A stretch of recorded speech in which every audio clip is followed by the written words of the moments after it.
Hi everyone. संपूर्ण Jharkhand GK के अंतर्गत आज हम लोग देखेंगे पाषाण काल और नव पाषाण काल के बाद झारखंड। इस टॉपिक से जेपीएससी और जेएसएससी में कई सवाल पूछे जाते हैं, तो चलिए शुरू करते हैं।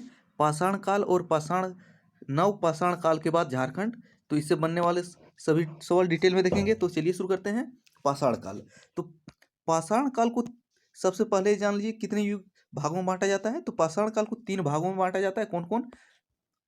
पूरा पाषाण काल, नव पाषाण काल और एक मध्य पाषाण काल। तो झारखंड में जो तीनों युग है, पूरा, नव और मध्य पाषाण काल, तो तीनों युगों के साक्ष्य मिले हैं। तो पहले देख लेते हैं पूरा पाषाण युग। तो पूरा पाषाण युग के जो निवासी थे वे आखेटक व खाद्य संग्राहक थे। यानी कि आखेटक मतलब शिकारी और खाद्य संग्राहक थे। तो झारखंड में पूरा पाषाण युग के अवशेष कहाँ कहाँ से मिले हैं? दुमका से मिले हैं, देवघर से मिले हैं, हजारीबाग से मिले हैं, बोकारो, रांची, पश्चिमी सिंहभूम, पूर्वी सिंहभूम इत्यादि क्षेत्रों की नदी घाटियों के किनारे प्राप्त हुए हैं। तो सबसे महत्वपूर्ण सवाल इससे क्या बनता है? पूरा पाषाण युग के साक्ष्य झारखंड में कहाँ से मिले हैं? दुमका, देवघर, हजारीबाग, बोकारो, रांची, पश्चिमी सिंहभूम, पूर्वी सिंहभूम के नदी घाटी क्षेत्रों से। और पूरा पाषाण युग के जो औजार बने होते थे वे पत्थर के बने होते थे। उनमें से कुल्हाड़ी, खुरचनी, फलक महत्वपूर्ण थे। उसके बाद आप देखते हैं मध्य पाषाण युग, यानी कि मेसोलिथिक एज। तो मेसोलिथिक एज के निवासी भी आखेटक व पशुपालक थे। आखेटक व पशुपालक थे मतलब शिकार के साथ साथ वे पशु पालना भी जानते थे। तो इसका साक्ष्य झारखंड में कहाँ कहाँ से मिला है? पलामू, दुमका, धनबाद, रांची, पश्चिमी सिंहभूम, पूर्वी सिंहभूम से। तो इसके अंतर्गत हजारीबाग के इसको से एक पत्थर से के बड़े खंड पे आदि मानव द्वारा निर्मित शैलचित्र दीर्घा खुला सूर्य मंदिर मिला है। तो कहाँ से मिला है शैलचित्र दीर्घा? कहाँ से मिला है? हजारीबाग के इसको से, जिसमें आदि मानव द्वारा निर्मित शैलचित्र दीर्घा खुला सूर्य मंदिर है। और इसको चित्र दीर्घा से में क्या क्या दर्शाया गया? अंतरिक्षयान, अंतरिक्ष मानव, नक्षत्र मंडल दर्शाया गया है। अब इसके बाद देख लेते हैं तीसरा युग, नव पाषाण युग, यानी कि नियोलिथिक एज। तो इसके निवासी भी खाद्य उत्पादक थे। और नव पाषाण युग के अवशेष झारखंड में कहाँ कहाँ से मिले हैं? रांची, लोहरदगा, पश्चिमी सिंहभूम, पूर्वी सिंहभूम। इसके बाद देखते हैं नव पाषाण युग के बाद झारखंड। तो ये सबसे महत्वपूर्ण टॉपिक यही होता है। तो नव पाषाण युग के बाद कौन सा युग आता है? धातु युग। और पाषाण युग और नव पाषाण युग के बीच जो धातु युग आता है, तो इन दोनों के बीच के संक्रमण काल को ताम्र पाषाण युग कहा जाता है, जिसमें औजार तांबा और पाषाण से बने होते थे। यानी कि तांबा पत्थर प्लस पत्थर से बने होते थे औजार। और ताम्र पाषाण युग का केंद्र बिंदु कहाँ है? सिंहभूम। तो ताम्र पाषाण युग का मुख्य केंद्र बिंदु कहाँ पे है?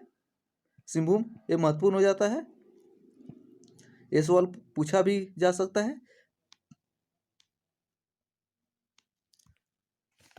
और ताम्र पाषाण युग के बाद ताम्र पाषाण यानी कि तांबे और पत्थर से औजार बने होते थे। उसके बाद कौन सा युग आता है? तांबा युग, जिसमें सभी उपकरण तांबा से बनने लगे। तो उस समय की असुर, बिरजिया, बिरहोर जनजाति तांबे की खानों से अयस्क निकालकर उसे गलाने और उसके उपकरण बनाने से परिचित थे। तो उस समय की कौन कौन सी जनजाति? असुर, बिरहोर, बिरजिया जो जनजाति थे वे लोग तांबे की खानों से तांबे के अयस्क को निकालते थे और उसको गला के तांबे का उपकरण बनाने की कला में निपुण थे। और झारखंड में कई स्थानों पे तांबे के कुल्हाड़ी मिला है और तांबे के खान भी मिला है। कहाँ पे? बहारगंडा, हजारीबाग में तांबे की 49 खानों के अवशेष मिले हैं। कहाँ पे? बहारगंडा, हजारीबाग में। और तांबा युग के बाद कौन सा युग आता है? तो झारखंड में ताम्र युग के बाद कांसा युग आता है। और कांस्य युग में औजार किससे बने होते थे? तांबा प्लस टीन से। तो कांस्य युग में औजार तांबा प्लस टीन से बनने लगे। तो झारखंड में कांस्य युग के सूत्रधार कौन थे? असुर और बिरजिया जनजाति। तो झारखंड में कांस्य युग के सूत्रधार असुर और बिरजिया जनजाति के लोग थे। और कांस्य युग के दौरान ही प्राचीन कब्रगाह लुपुंगढ़ी से मिला है। तो प्राचीन कब्रगाह कहाँ से मिला है? लुपुंगढ़ी से। और कांसे का प्याला कहाँ से मिला है? लोहरदगा से। तो कांस्य युग के ही अवशेष है कांसे का प्याला लोहरदगा से। और झारखंड में कांस्य युग जब खत्म हुआ तो उसके बाद कौन सा युग आता है? लौह युग। तो लौह युग के सूत्रधार कौन थे झारखंड में? तो कांस्य युग और लौह युग के सूत्रधार भी झारखंड में असुर और बिरजिया जनजाति के लोग ही थे।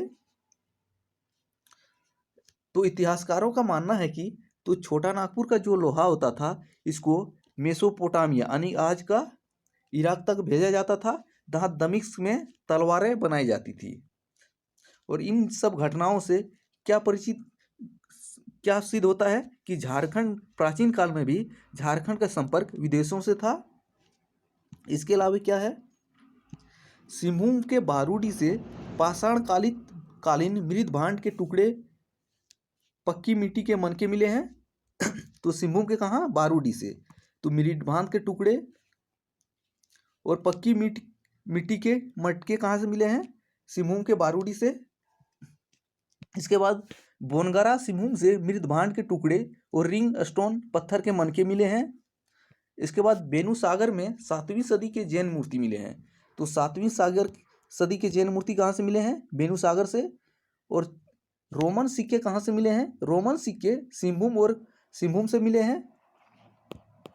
और कनिष्क के सिक्के कहाँ से मिले हैं? रांची से। तो दोनों में कंफ्यूज नहीं करना है।